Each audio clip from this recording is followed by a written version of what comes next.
विद्यार्थी मित्रांनो, आज आपण इतिहास 11वी इतिहासमधलं धडा दुसरा भारतातील आद्य नगरे याची स्वाध्याय बघणार आहोत. प्रश्न पहिला, दिलेल्या पर्यायांपैकी योग्य पर्याय निवडून विधाने पुन्हा लिहा. प्रश्न पहिला, शेतीला सुरुवात झाली तेव्हा भांडी घडवणे, शेती करणे ही कामे स्त्रियांची होती. तर उत्तर आहे मातीचे. दुसरा प्रश्न, लोथल हे नगर तेथील प्राचीन प्रसिद्ध आहे. उत्तर आहे गोदीसाठी. तिसरा प्रश्न, हडप्पा संस्कृतीचा या संस्कृतीशी जवळचा संबंध आहे. उत्तर आहे मेसोपोटेमिया.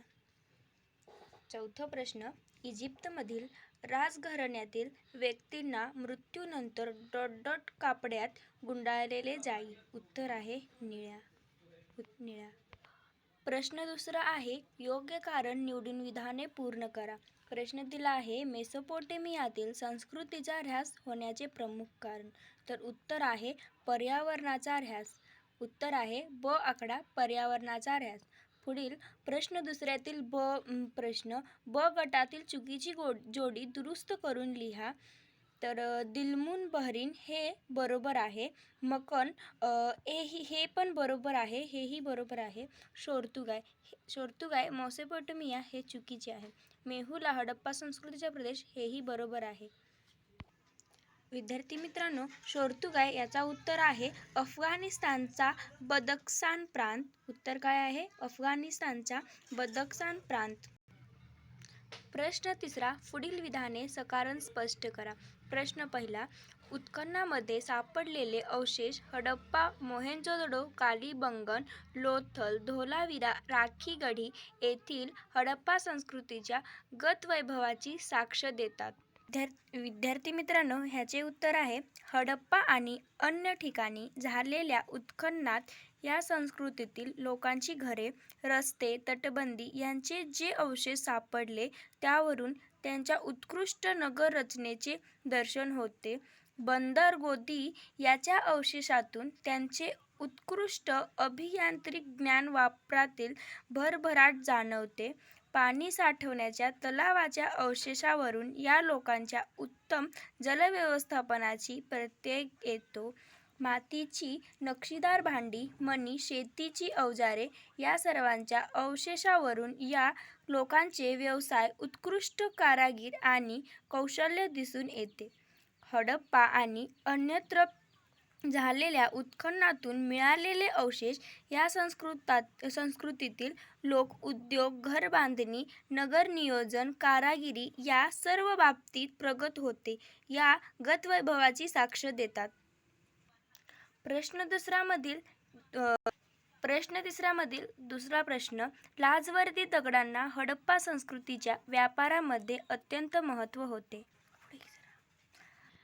उत्तर आहे अफगाणिस्तानमधील बदख्शान प्रांतातील शोर्तुगाय या हडप्पा संस्कृतीच्या वसाहतीत लाजवर्दी दगडांच्या खाणी होत्या. या दगडांपासून बनवलेल्या वस्तूंना मेसोपोटेमियामध्ये मोठी मागणी असे. मेसोपोटेमियातील महाकाव्यांमध्येही देवी इन्नन्नाच्या राजवाड्यातील भिंती लाजवर्दी दगडांनी सुशोभित केल्याचे वर्णन आहेत. लाजवर्दी दगडांचे हे महत्त्व व त्यापासून बनवलेल्या वस्तूंना असलेली मागणी यांमुळे या दगडांना हडप्पा संस्कृतीच्या व्यापारामध्ये अत्यंत महत्त्व होते हे सिद्ध होते. प्रश्न तिसरामधील शेवटचा प्रश्न, हडप्पा संस्कृतीचा ऱ्हास झाला. विद्यार्थी मित्रांनो, ह्याचे उत्तर हडप्पा संस्कृतीच्या काळात मेसोपोटेमियाशी असलेला हडप्पा संस्कृतीच्या लोकांचा व्यापार उतरणीस लागला. मेसोपोटेमियाची आर्थिक संपन्नता कमी होण्याचे हडप्पा संस्कृतीवरही परिणाम झाला.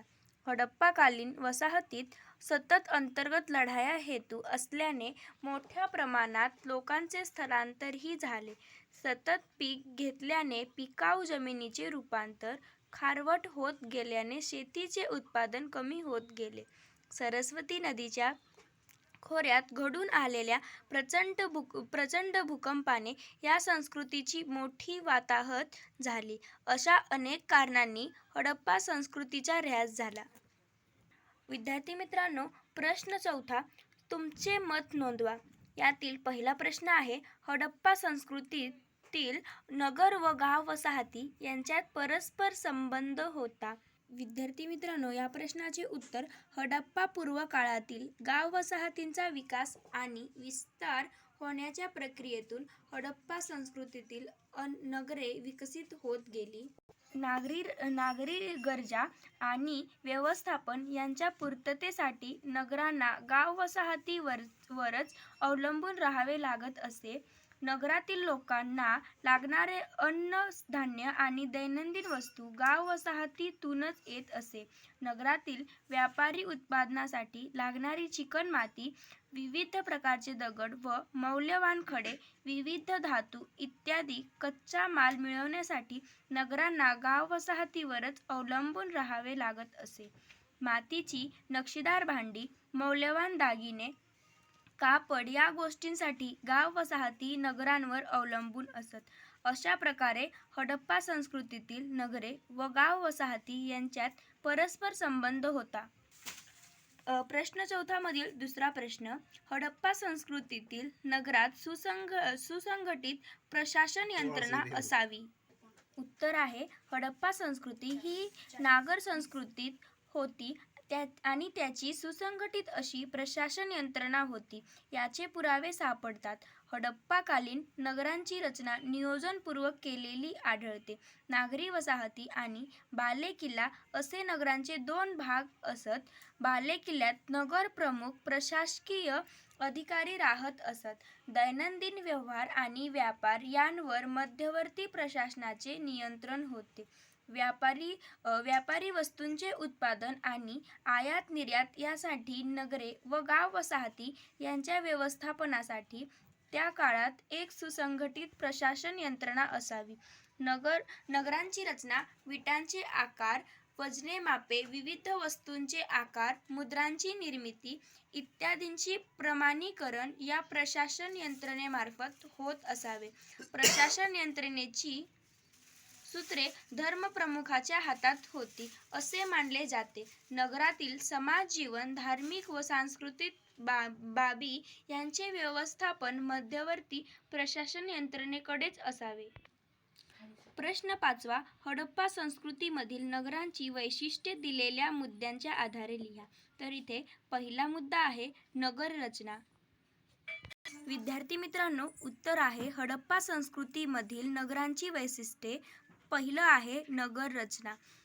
हडप्पा संस्कृतीतील नगर रचना वैशिष्ट्यपूर्ण होती. नगरांचे 2 विभाग, प्रत्येक विभागाला तटबंदी, काटकोनात छेदणारी प्रशस्त रस्ते, मोकळ्या चौकोनी जागात राहती घरे, पक्क्या विटांची आडव्या उभ्या विटा रचून बांधलेली घरे, सार्वजनिक उपयोगीसाठीच्या भव्य स्नानगृह, विहिरी इत्यादी सोयींनी युक्त घरे, धान्यांची कोठारे, सार्वजनिक स्नानगृह.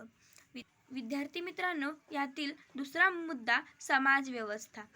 अधिकारानुसार समाज रचना उतरंडीसारखी होती. समाजात कुशल कारागिरांचे व्यावसायिक वर्ग होते. विविध श्रद्धांप्रमाणे वास्तू व वस्तू अस्तित्वात होत्या. मृत्यूनंतरचे विधी कर्म करण्यासाठी दफनस्थळे होती. विद्यार्थी मित्रांनो, यातील क हा पॉइंट, शासन व्यवस्था. प्रशासकीय कामासाठी अनिवासी स्वरूपाच्या स्वतंत्र व भव्य इमारती, व्यापारावर मध्यवर्ती शासन व्यवस्थेचे नियंत्रण होते. वजने मापे शासन व्यवस्थेकडून प्रमाणित केलेले असत. पाणी व इतर साधनसंपत्तीचे स्रोत यावर मध्यवर्ती शासन व्यवस्थेचे नियंत्रण असे. विद्यार्थी मित्रांनो, यातील ड, आर्थिक व्यवस्था. सुबक मातीची भांडी, सोने चांदी, धातू यांच्या वस्तू, मणी अशा वस्तूंचे मोठ्या प्रमाणात उत्पादन केले जाई. उत्पादनाच्या सोयीसाठी कारागिरांचे कारखाने व त्यांच्या वस्तीचा स्वतंत्र विभाग असे. अंतर्गत व अन्य वसाहतीशी असलेले भरभराटीचा व्यापार, व्यापारावर मध्यवर्ती शासकीय यंत्रणेचे नियंत्रण. विद्यार्थी मित्रांनो, अशा प्रकारे आपला पाठ क्रमांक 2 मधला इतिहासचा स्वाध्याय पूर्ण होत आहे. तर तिसऱ्या धड्याचे प्रश्न उत्तरं दुसऱ्या धड्यात पहावे आणि नक्कीच सबस्क्राईब करा, लाईक करा, कमेंट करा.